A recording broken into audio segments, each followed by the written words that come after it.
Halo, jumpa lagi di Total Politik sama gue Yogi. Kali ini gue bawain program baru dari kontennya Total Politik. Dan hari ini kita kedatangan tamu namanya Teh Mili. Jadi orang-orang biasanya kenal nama Teh Mili. Tapi kalau misalnya lo mau search di Instagram, Mili Purbasari, Mili Syafiq kalau di Instagram. Nah, beliau serius banget gue. Nah, Teh Mili ini gue kenal dari list nama yang gue kenal terjun di politik kayaknya baru dia deh. Teh Mili boleh deh dibuka maskernya, cerita dong. Beliau ya. Nggak beliau ya.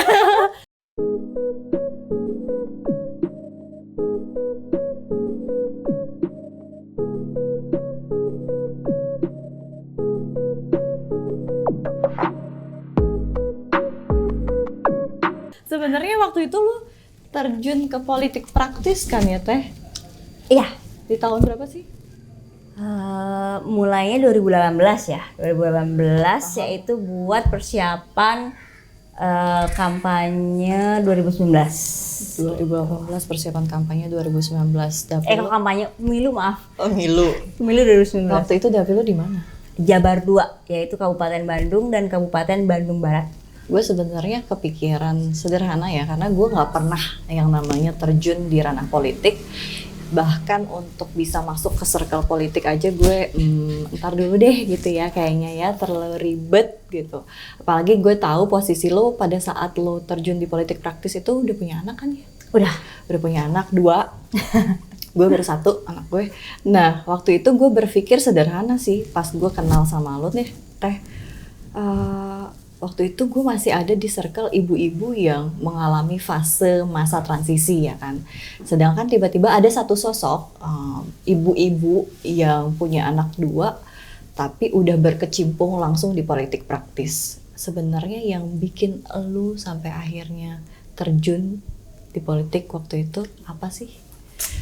Nggak kebayang soalnya gue. Nah, jadi gimana ya? Kalau aku sendiri, gue yang ngomongnya gue lah ya. Gue. Biar enak.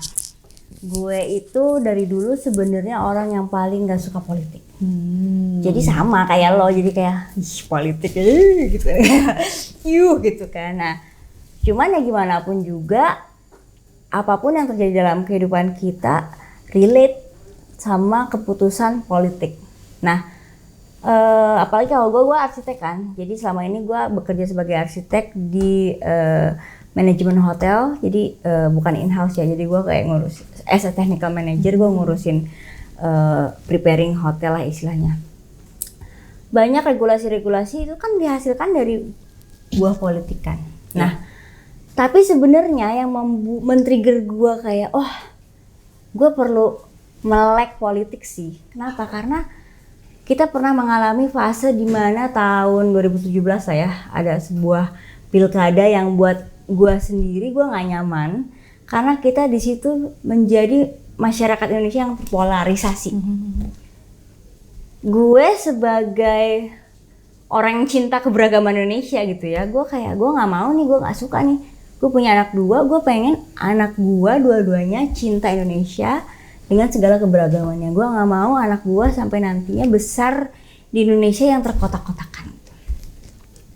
Mungkin ya itu didikan gue dari kecil kali ya, bahwa Indonesia itu kaya karena keberagamannya gitu kan. Nah, tetap sebenarnya memang nggak pernah kepikiran juga untuk masuk ke politik kan. Tapi lama-lama mungkin dibukakan jalan kali ya. Ya dari doa-doa. Jalan itu maksudnya apa? Dibukakan jalan tuh tiba-tiba ada partai baru waktu itu. Kalau boleh tahu partai apa? PSI. Okay. Yang mungkin ketika gue bertemu orang-orangnya mostly sama kayak gue. Dari profesional yang mengalami kegalauan gitu, kayak Indonesia kok begini ya. Tapi memang gue paham juga kayak masuk ke politik kan emang mengerikan ya gitu.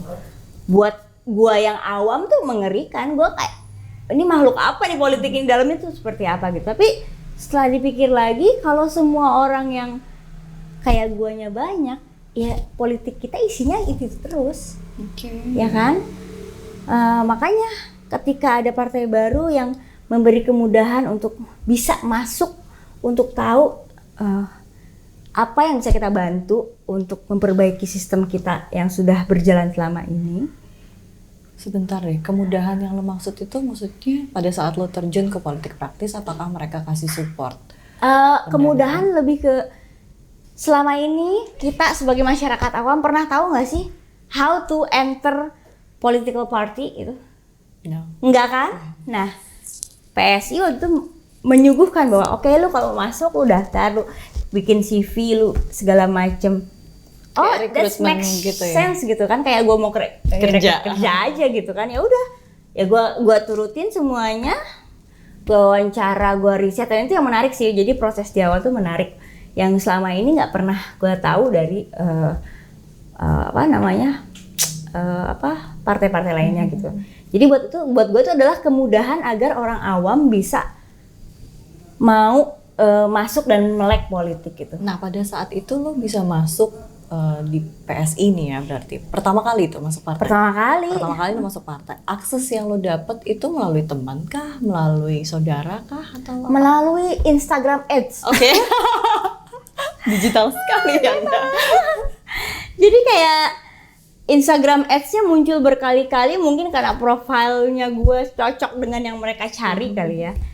Dan gue juga sebenarnya nggak tahu, gue mah kayak mengikuti kata hati aja. Gue waktu itu ditulisnya adalah dicari perempuan anti korupsi, anti intoleransi. Wow, that's me gitu kan, kayak Ada kriterianya gitu. ada. Gue kok nggak pernah dapet ya? Gue nggak pernah ngeliat iklan kayak gitu bentuknya. Mungkin nggak tahu, mungkin lu nggak pernah menuliskan tentang politik kali ya di dalam sosial media. Karena kalau gue, kenapa tadi gue bilang gue mengalami masa kegalauan itu di 2017 ya. Karena ini bukan mau ngomongin polarisasi ya, cuman kalau dibilang as a polarization, gue kan sebagai part of majority dong. Ya gue nggak suka sih ngomongin majority, kita tuh beragam gitu. Cuman ini gue harus sebutkan gitu. Saat itu I'm part of majority dan gue nggak suka melihat ada istilahnya pembedaan yang menyebabkan teman-teman gue yang mungkin bukan part of majority itu merasa nggak nyaman. Lah siapa sih yang bisa milih lu lahir sebagai orang apa, suku apa, agama apa? Nggak ada yang bisa milih gitu kan. Tapi kalau lu lahir di Indonesia, lu mau berbuat satu buat Indonesia, ya lu orang Indonesia. Dan di situ lo udah punya bebas bicara ya? Iya, gue yang tadinya nggak pernah mau ngomong, gue udah merasa ini ada yang nggak bener nih. Ya udahlah, gue ngomong aja. Gue cuma menulis ya, bukan ngomong ya, gue nulis. Surprisingly, dengan gue menulis itu banyak loh teman-teman yang DM. Thank you ya Milly for your writing gitu. Ya mungkin lah karena gue postingnya jadi makin sering, karena menurut teman-teman aku yang terwakili suaranya, mereka cukup terbantu karena selama ini mereka gelisah apakah mereka akan didepak segala macem gitu. Tapi waktu itu lo masih aktif kerja berarti? Masih. Pada saat periode pilkada ya berarti? Pada saat periode pilkada dan lo kampanye, pekerjaan lo gimana? Oh ya harus keluar lah, nggak bisa. Karena aku harus full time turun ke lapangan. Karena kembali lagi, gue orang awam, gue tuh nggak pernah tahu. Jangankan sebelum masuk politik ya, tadi mau masuk partai aja gue nggak tahu gimana caranya, apalagi gue udah mengalami pemilu, gue udah milih DPR, terus DPR gue tuh siapa gue aja nggak pernah tahu. Ya kan? Pernah nggak lu tahu siapa sih anggota DPR lu? Apa sih yang mereka lakukan? Nggak pernah tahu kan? Lu cuma taunya DPR lagi tidur atau apa gitu kan? Tergantung apalagi berita masyarakat desa. Makanya buat gua itu jadi kayak oh ini menarik nih, gua perlu tahu. Dan gue juga nggak pernah tahu bahwa ternyata di masyarakat kita, mungkin di kota mungkin nggak begitu kerasa ya, karena orang kota mostly, ini bukannya merendahkan, tapi mostly kita udah bisa memilih gitu kan, udah bisa lebih sadar dalam udah ada beberapa tiap pemilu kan nanti ada yang bisa apps atau web yang udah bisa mempelajari siapa. Tapi kan kalau yang di desa gitu kan. Menarik nih Teh. Pada saat lo terjun, gue gue pengen tahu support systemmu siapa aja sih waktu itu? Nggak ada sama sekali, nggak ada yang nggak ngedukung. Maksud gue, let's say suami, orang tua, mertua, apa kabar? Karena isu itu yang paling sering diomongin di kelompok atau di circle ibu-ibu baru ya. Waktu itu anak lo umur berapa? Yang pertama dan kedua? Yang pertama waktu itu berarti kalau sekarang 11, berarti 2018 adalah 4 tahun lalu ya? Ya berapa sih? 17 tahun. 7 tahun kok 17 tahun. 7 tahun yang pertama, yang kedua? Yang kedua masih 3 tahun ya? Wow. Tapi di situ gue merasa bahwa ada satu kata yang gue ucapkan ke nyokap gue tuh, Mah, Milih mau masuk politik. Wah, dimarahin. Ngapain kamu? Udah bagus punya kerjaan kayak gini, udah kamu urus anak aja, bapak. Mama, ini saatnya Milih berjuang buat anak-anak Milih. Karena Milih nggak mau, anak-anak Milih nantinya tinggal di Indonesia yang istilahnya penuh kekerasan, terkotak-kotakan. Aku bener-bener nggak mau gitu. Itu clear statement lo bikin kayak gitu. Yes. Maksudnya tanpa ragu, tanpa maksudnya tanpa jeda gitu ngomongnya, langsung bold aja gitu bikin statement gitu ke nyokap lo. Langsung terima dia. Dan nyokap gue yang tadinya nyet, langsung pas gue ngomong gitu, oke, tapi kamu harus tahu konsekuensinya dan kamu harus hati-hati. Semua yang kamu lakukan ada resikonya. Oke. Jalan tuh udah tuh. Jalan. Karena tapi satu hal sih, gue selalu bilang bahwa tapi apapun yang aku lakukan tetap butuh doa dari mama. I trust that so much gitu. Dan itu juga yang membuat gue aman, damai, sejahtera gitu istilahnya. Karena gue bener-bener have no idea bahwa tadi agak kepotong ceritanya. Jadi gue tuh nggak pernah tahu kalau yang namanya di masyarakat kita udah terbentuk opini bahwa oke, yang namanya pesta demokrasi adalah pesta saatnya dapetin uang. Gue juga pernah. Ya, dan it's true. Walaupun semua orang bilang udah nggak ada. Sorry, that there is.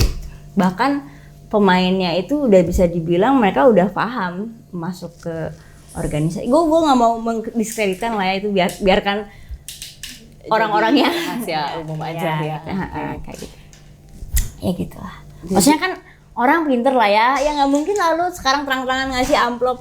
Ya juga orang udah pinter lah, pasti ada orang ya gitulah. Oke, itu tadi ranah keluarga lo, orang tua. Keluarga suami lo apa kabar? Kemudian kalau mertua itu memang orangnya sangat open minded ya. Jadi ketika gue cerita gue mau masuk politik, kaget. Cuman still untungnya mertua gue juga sama orangnya, dua-duanya merasa terganggu dengan kondisi Indonesia saat itu. Dan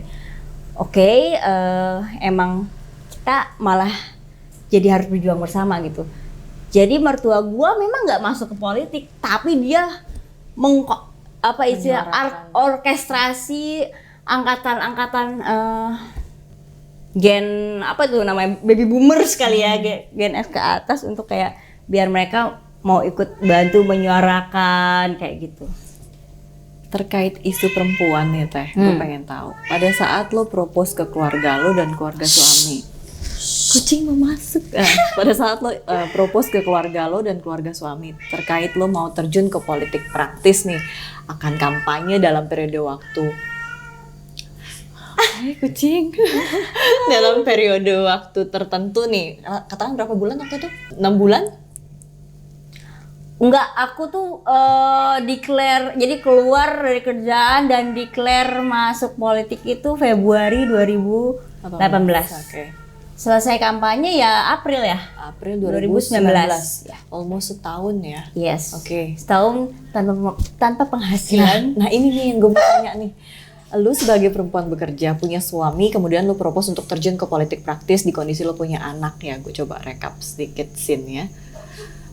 Pas lu propose mau terjun, apa nggak ada pertanyaan dari mertua lu atau orang tua lu yang menanyakan, kalau emang lu punya misi terkait politik, kenapa harus lo yang terjun ke politik praktis? Kenapa bukan suami lo? Pernah ada nggak kata-kata itu? Mungkin itu nggak pernah muncul ya, cuman kan kita tahu breadwinner-nya siapa gitu. Jadi kayak akan lebih riskan kalau laki gue yang turun. Why? Karena buat gue punya penghasilan yang make sure bahwa kehidupan kami akan berjalan seperti biasanya, anak-anak bisa sekolah dengan biasanya. Itu pilihan terbaik. Istilahnya kan kalau gue yang terjun, anggap aja memang gue lagi nggak kerja aja. Oke. Jadi tetap ada yang mempertanggungjawabkan kehidupan rumah tangga ini gitu ya. Jadi gue bener-bener differentiate, istilahnya bener-bener gue masuk politik tapi nggak mengganggu kehidupan rumah tangga. Jadi kayak anak harus tetap sekolah, supir, pembantu semuanya harus bisa digaji, listrik harus bisa ada gitu. Ya karena alhamdulillah breadwinner-nya laki gue.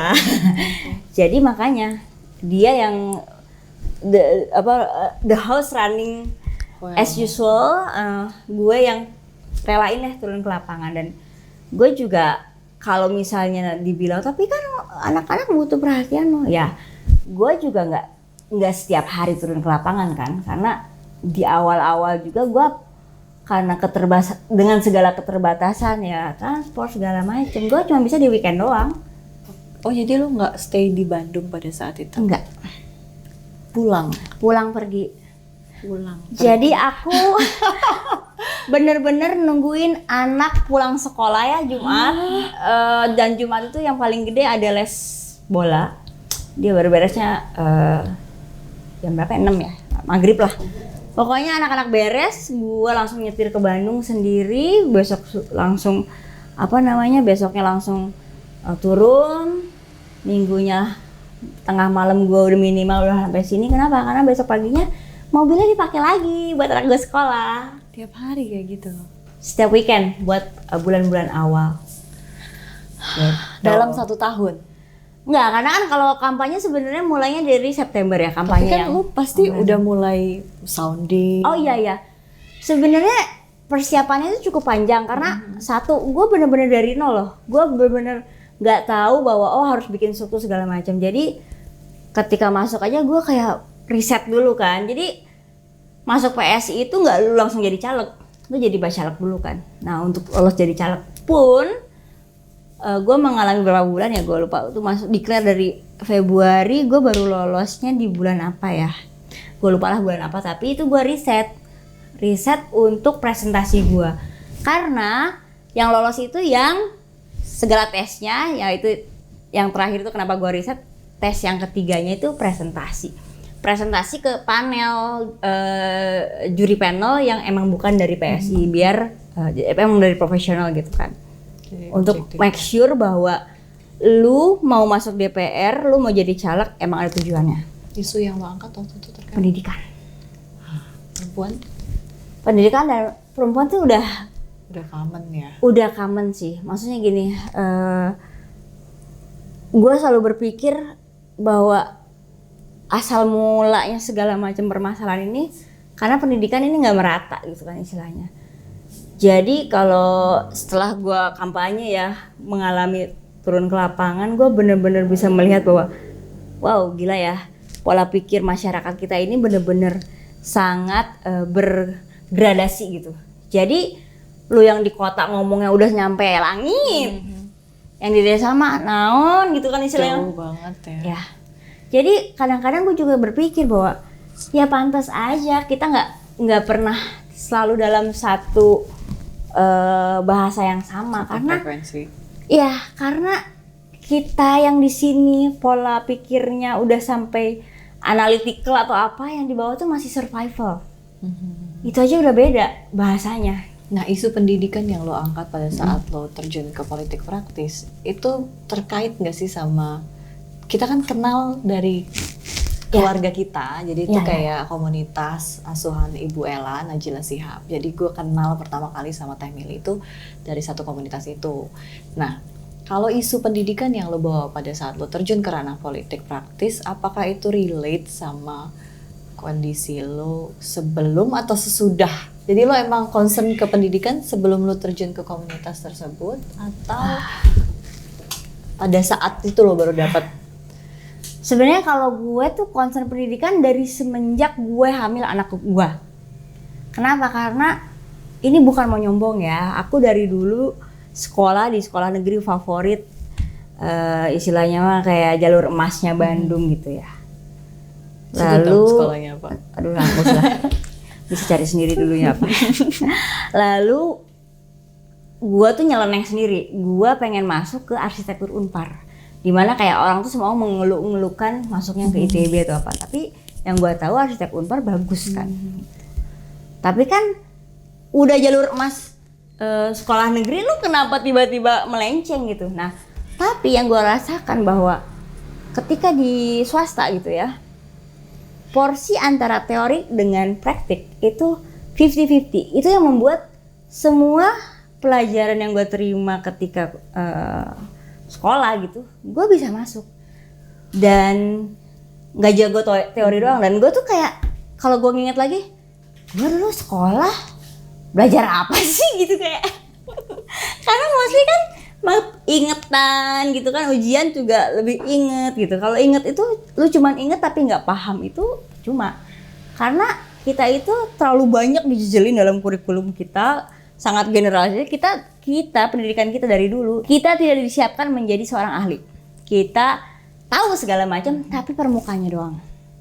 Nah itu yang jadi concern gue. Kenapa? Karena gue juga melihat tendensi orang-orang di desa itu udah kayak oke, yang kalau sukses itu kerjanya adalah kerja ke kota. Padahal desa itu sangat kaya gitu kan. Tapi mereka bilang ya di desa gini-gini aja gitu. Kalau gua pergi ke luar negeri, gua lihat justru di desa tuh kaya-kaya kan, petani kaya banget gitu kan. Ada yang salah nih. Terus ya itu juga hasil ngobrol-ngobrol sih. Tapi ada satu hal sih waktu itu yang akhirnya gua ingin perjuangkan gitu. Satu, di pendidikan sendiri bahwa gue tuh pengen setiap daerah itu ada kurikulum berbasis kedaerahan. Adalah misalnya lu di area petani, lu tuh punya kurikulum emang yang menguatkan sistem pertanian. Jadi anak-anak di desa tuh tahu bahwa bertani itu nggak cuman oke, panen udah dijual. Tapi gimana sih dari hasil panen itu lu bisa diolah sampai jadi lebih more than that gitu, bisa menjawab permasalahan dunia mungkin mesti. Isu ini juga lagi diangkat sih Teh. Kemarin tuh gue sempat ngobrol sama bagian dinas pertanian gitu. Kita tuh kurang di hulu ke hilir itu nggak jadi satu chain kesatuan ya kan. Ya itu. Kira-kira kalau misalnya isu pendidikan yang lo angkat terkait misalnya sekolah itu ada di desa, terus lo pengen ada suatu pelajaran terkait sama potensi desa misalnya, berarti itu bisa masuk ke mulok kali ya, muatan lokal. Whatever it is. Nah tapi tetap yang namanya pendidikan tuh nggak bisa berdiri sendiri. Jadi lu nggak bisa mengharapkan anak lo cuman akan menjadi sesuatu dengan pokoknya sekolahnya harus bagus, nggak.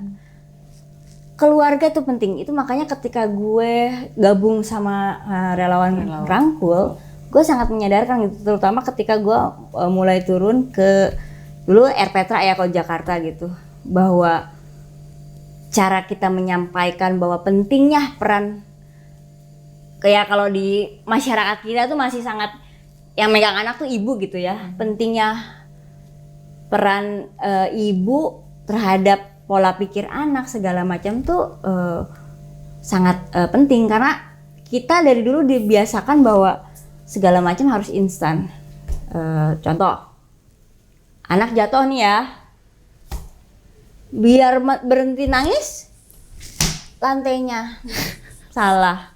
Padahal kan ketika anak jatuh, dia harusnya ada belajar bahwa oh tadi saya jatuh karena mungkin ceroboh atau apa. Nah, cuman kan itu hal yang nggak diajarin gitu. Nah, itu hal-hal yang nggak diajarin di sekolah gitu kan. Tapi nggak ada sekolah buat jadi parents. Nggak ada.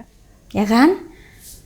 Untuk kelas menengah ke atas saja harus orang yang sadar mau ikut kelas-kelas parenting kan. Gimana yang di bawah?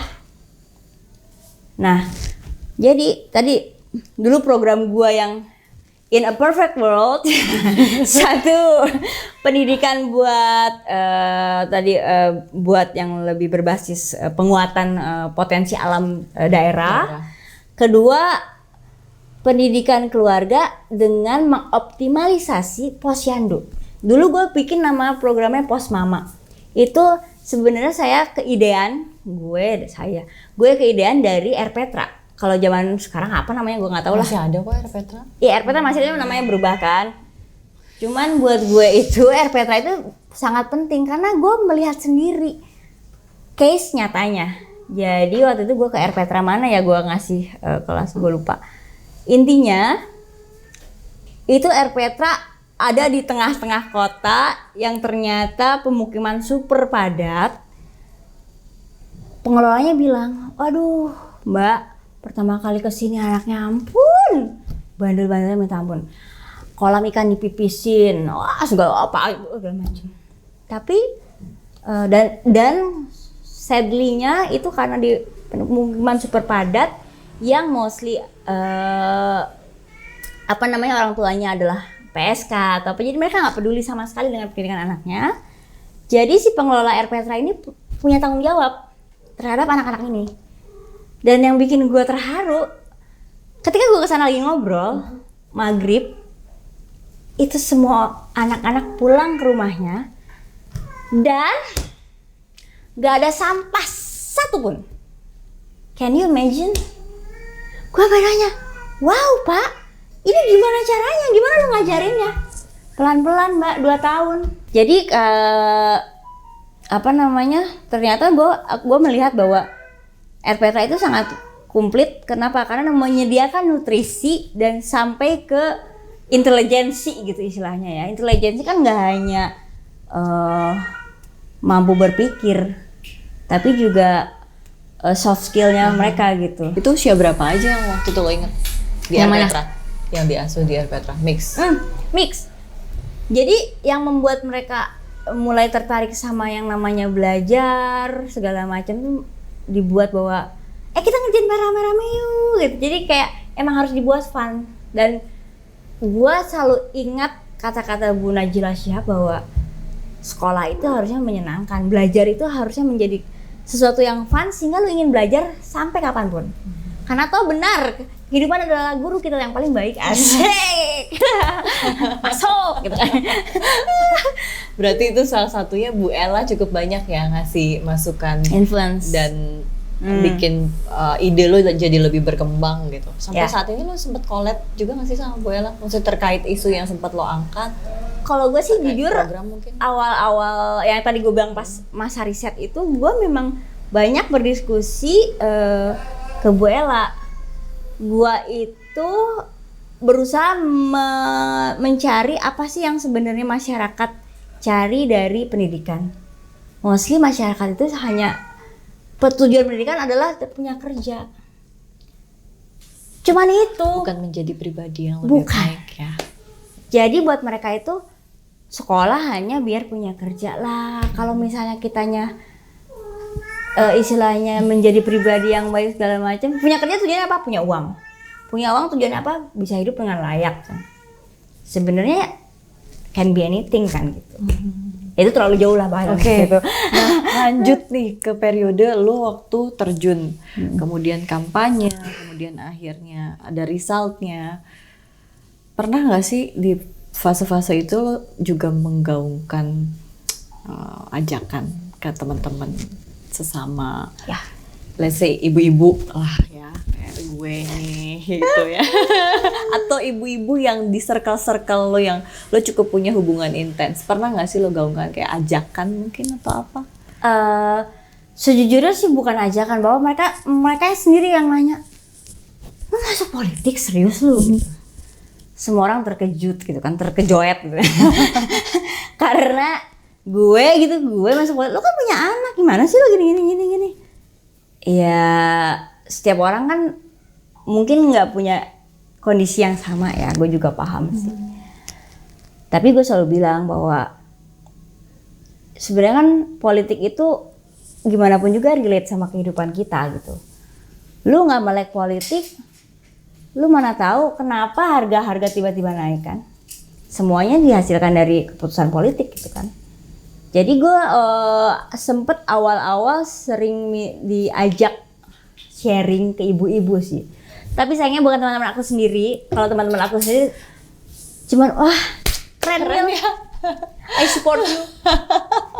Tapi pernah ada nggak yang akhirnya dia jalan bareng sama lo untuk maybe concern? Ada yang jadi dia melihat gue masuk politik, dia kayak sampai terkejut gitu kan. Terus dia ngelihat dia mungkin lama-lama oh iya bener juga ya. Dia sempat nanya-nanya sih, gue pengen deh gimana gitu. Cuman gue nggak tahu kelanjutannya gimana karena gue udah sibuk sendiri dengan kampanye gue. Gue cuman ngasih arahan, oh lu kalau mau ke sini. Tapi ada sih, tapi sayangnya bukan teman deket sih. Kalau teman deket gue sih nggak ada.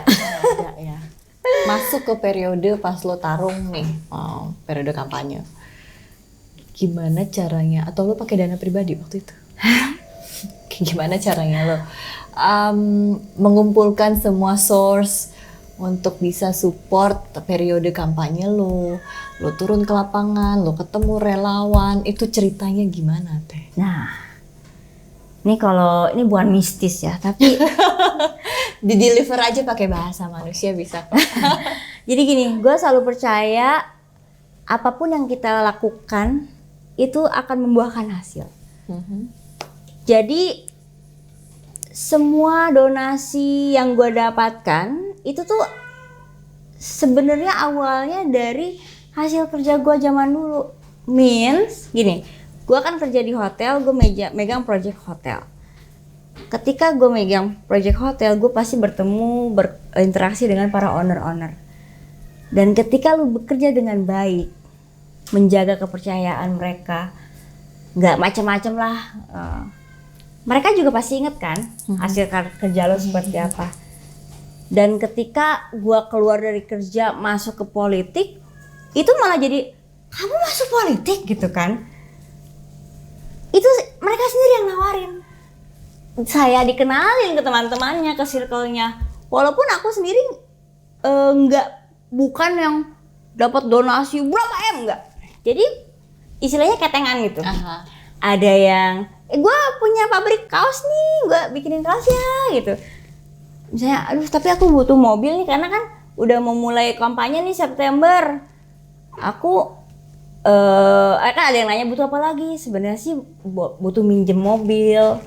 Ada yang minjemin mobil for free sampai kamu selesai kampanye. Jadi duit lo kepake nggak sih? Oh kepake pasti. Jadi gue sih jujur aja, gue bertahan hidup berapa bulan itu ya. Hanya dengan sisa gaji gue dan tabungan yang seuprit. Makanya orang tuh pasti kayak, wah ngadi-ngadi nih gak mungkin nih. Orang tuh pasti mikirnya, bohong nih pasti punya bohir. Percayalah tidak ada, backup saya Allah. Tapi lo sempet pakai konten digital ads gitu? Oh ya. Jadi gini, awal-awal gue kampanye gue kayak caranya dapat uang gimana ya gitu kan, kayak gue kan selalu ini kalau dapat uang ya dengan bekerja. Tapi gue tuh nanya ke semua orang cara bikin proposal buat bikin dana kampanye gimana ya, nggak ada lah. Orang lain mah masuk mau kampanye ya udah punya duit sendiri gitu kan. Ya udah, kalau gue sih dapil gue kabupaten, gue mulai list teman. Makanya pentingnya menjadi apa ya istilahnya, punya relation yang baik dengan teman. Lu akan butuh suatu saat. Jadi gue lihat list dari teman SD, SMP yang kira-kira rumahnya di kabupaten siapa ya. Serius gue. Ada nih, gue kontak.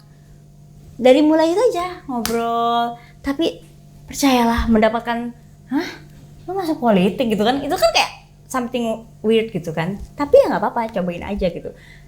Jadi dari situ nanti ada yang kenalin, coba nih gue kenal pengurus apa waktu itu, pengurus perpustakaan di desa gitu. Ya gue dari ngajak ngobrol pas ke situ, ternyata di situ ada beberapa anak muda. Gitu aja. Jadi kampanye gue setahun, bayangin. Dari hati ini, teh nanti boleh main ke tempat saya. Nanti di situ ketemu lagi, boleh nanti main ke tempat saya gitu. Ada yang nolak nggak kira-kira? Kok dari tadi enak banget lo cerita semuanya nerima, ada yang nolak? Ya ada lah. Beberapa kali gua itu misalnya nih, kayak tadi kan diberi harapan, nanti datang ke sini ya teh gitu. Oke.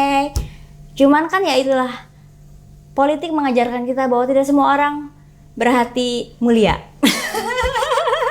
Mengajarkan kita mengenal pribadi orang macam-macam. Gue pernah tuh bayangin, gue ya mungkin caleg lain tidak ada yang mengalami ya. Kalau gue kan based on lokasi di sini, nyari sendiri di Waze, menyetir gitu, untuk nyampe atas gunung, nggak ada jalannya sih. Nyetir sendiri selama. Nyetir sendiri lah gitu kan. Nah pernah udah dijanjikan nanti ketemu warga jam segini, maksudnya warga dari teman-temannya dia gitu ya. Hilang aja kontaknya. Ini udah di mana? Jadi dia kayak ngasih titik tuh yang diantah berantah di tengah sawah.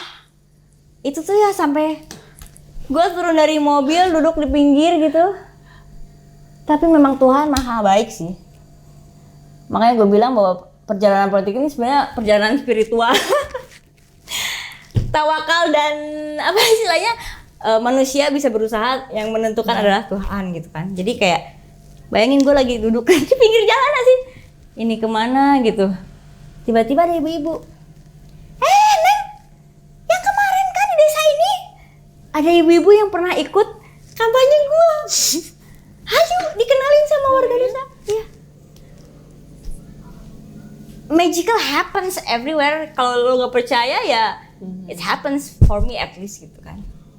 Ya kayak gitu. Lo emang masuk dengan jalur moral intelektual yang mana pada saat lo tarung pasti dong ada dari kelompok, let's say ya dinasti, yang kaum elit.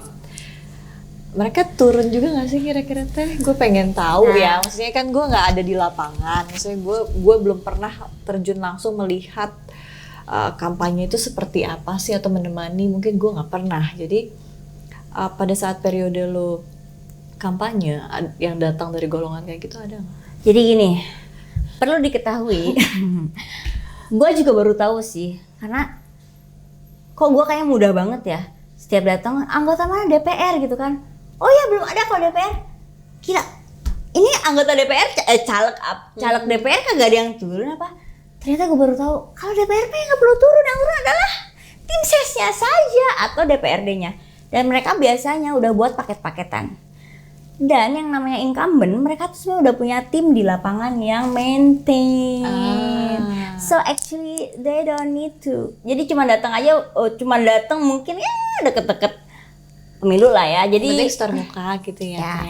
Jadi bisa dibayangkan dong, gue deket-deket pemilu udah makin bulu, banget kan, hitam, keringetan, gitu kan, kucel karena nggak tidur, capek. Sementara caleg lain yang udah saatnya kampanye ya, tring, bagikan putri turun dari, ya kayak gitulah. Bahkan gue pernah dong, gue bawa kaos gue ya. Biasanya kan kalau gue tuh melakukannya either ketemu warga atau gue emang datang ke desa ya datang aja bawa kaos, salaman gitu. Gue pernah dong, Kang, saya mau ngasih kaos. Enggak, kita boga duit gitu. Dia nyangkanya gue lagi jualan kaos. Udah, berarti itu lo tarung waktu itu dengan segala drama, cerita, macem-macem nih ya teh. Resultnya? Percaya nggak? Gue yang bisa dibilang nol. Ya gini, kalau duit pasti gue sih total duit dari gue sendiri 45 juta adalah. Lu bayangin kan, kepala desa aja ratusan juta, gue 45 juta. Caleg apa? Udah. 45 juta tuh udah all in. Yang dari kantong lo pribadi. Iya, hanya 45 juta. Punyanya cuma itu, nggak kerja gimana? Nah, tadi apa lupa pertanyaannya? Result Ya, yang result. lo rasain. Maksudnya result konkret. Jadi gini, kalau result suara gue dapet in total 4.200. Buat gue tuh pencapaian. Ya gue nggak ngasih apa-apa. Yang gue kasih adalah narasi, diskusi. Ya ngasih kue bolu lah gitu kan. Gue nggak ngasih duit, nggak ngasih harapan, nggak ngasih janji gitu kan. Kenapa?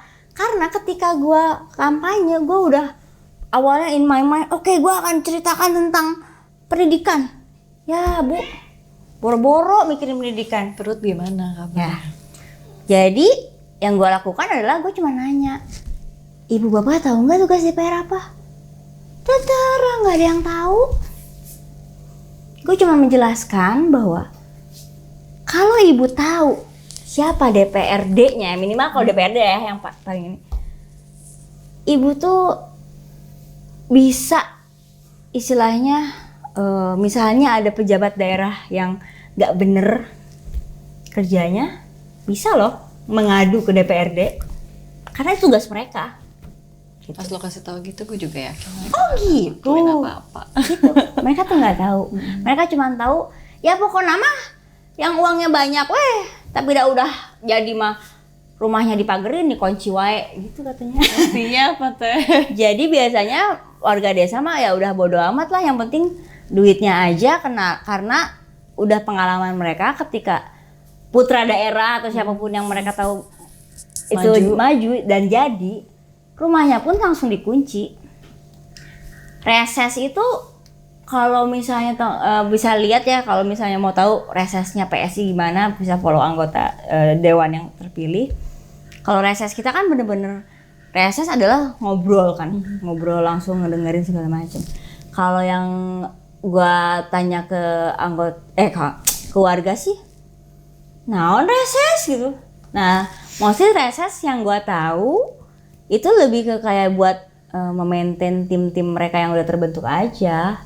Jadi warga mah ya dapat 50.000, ada yang 50, ada yang 100 buat 5 tahun. Oke, close periode kampanye, terus lo kembali ke keluarga lo, nggak terjun lagi? Jadi gini, ini pertanyaan diplomatis sih sebenarnya, nggak ada yang berusaha gue tekan kok, tenang aja teh. Masih ada panggilan pasti kan? Jadi gini, setelah gue turun ke lapangan dan gue benar-benar mengetahui fakta-fakta di lapangan tuh kayak, oke, mungkin gue sekarang lagi balik, gue diminta kembali ke kantor gue, alhamdulillah gitu kan. Tapi walaupun gue memang sekarang nggak turun jadi pengurus atau whatever, tapi at least gue bisa ngasih perspektif lain ke teman-teman gue yang emang awam gitu. Misalnya gitu, teman gue, gini, lo tau nggak sih kalau di lapangan tuh gini gitu. Karena kadang-kadang yang kita pikirkan, ini kan harusnya gini, it's not that simple baby gitu kan. Jangankan ngurus negara dengan ratusan juta orang ya, lu ngurus pertemanan aja kan, temen yang satu begini, ya gitulah. Jangan anak harus anak aja nggak kelar. Makanya masih ada komunitas yang harus menaungi cara berpikir ibu-ibu yang lain. Makanya gue dari awal gue kenal sama lo, gue pengen ngobrol gitu. Pada akhirnya kita bisa ngobrol nih ya. Syukur-syukur didengar juga sama banyak teman-teman di luar. Semoga ya tidak terganggu dengan suara gue yang sembreng. No, stop it. Terus teh, oke. Pertanyaan gue belum lo jawab. Apa sih? Lo akan terjun? Oh iya. Enggak pada akhirnya. Ini jawabannya pakai jawaban manusia atau jawaban dari dalam hati? Dari dalam hati dan lubuk. Jadi gini, kalau gue sebenarnya gue sangat percaya terhadap panggilan hati. Panggilan hati apa sih? Kegelisahan. Jadi kalau lu ngerasa gelisah berarti ada yang nggak bener. Dulu gue turun juga karena gelisah kan. Cemas gitu kan.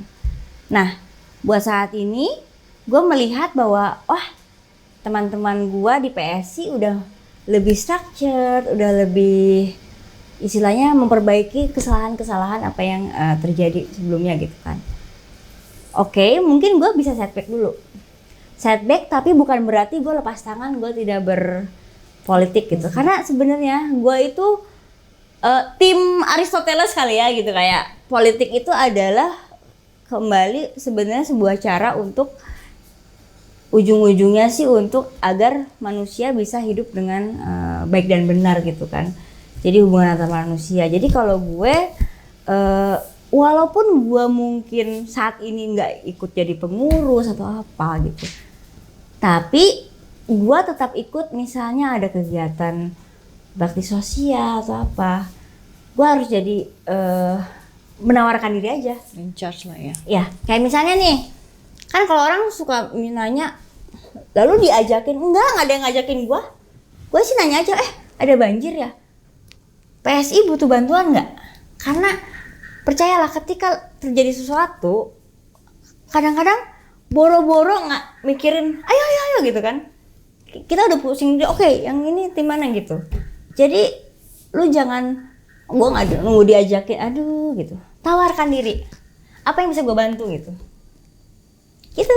Oke, kita sudah sampai di sesi, tadi apa sih sesi ini namanya? Kenal lebih dekat. Bersama Teh Mili. Tapi lagi nggak bisa ya, social distancing. Social distancing. Ini cukup lah ya Cukup. untuk mewakili. Tadi juga kita udah cuci tangan kok. Obrolan kita terkait konten kenal lebih dekat. Apa kira-kira Teh yang pengen lo sampaikan ke maybe cukup klasifikasi kayak spesifik ke ibu-ibu atau perempuan atau teman-teman seumuran kita atau siapapun, lo pengen nyampein sesuatu mungkin terakhir? Sebenarnya sih lu sebagai perempuan ya, gue lagi ingin meng-highlight perempuan sih, karena kan selama ini kan ya sampai saat ini gue aja masih ada yang bilang ya kan kodratnya perempuan sih harusnya dapur kasur whatever lah itu, Dapur, kasur, sumur gitu kayak. Kadang-kadang ke Carrefour. Ke Carrefour aja cukup, nggak usah yang lainnya. Loh enggak ya.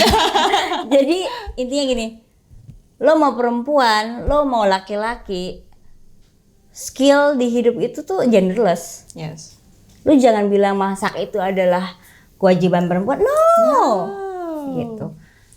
Dan politik itu bukan gue kan nggak kuliah politik, lalu emang gue kuliah politik enggak. Tapi istilahnya politik itu, kali ini ngomongin perempuan dan politik ya, lu nggak usah berpikir ya kan gue perempuan nggak mungkin gue masuk politik lah. Justru perempuan itu harus ada di politik. Kenapa? Kalau misalnya yang nentuin laki-laki semua, mana mereka paham kebutuhan kita apa, gitu kan? Karena mostly mereka kan berpikir pakai ini ya. Ya. Sedangkan kita bisa combine Yes. otak dan perasaan. Oke, sampai jumpa lagi di konten Total Politik berikutnya. Bye.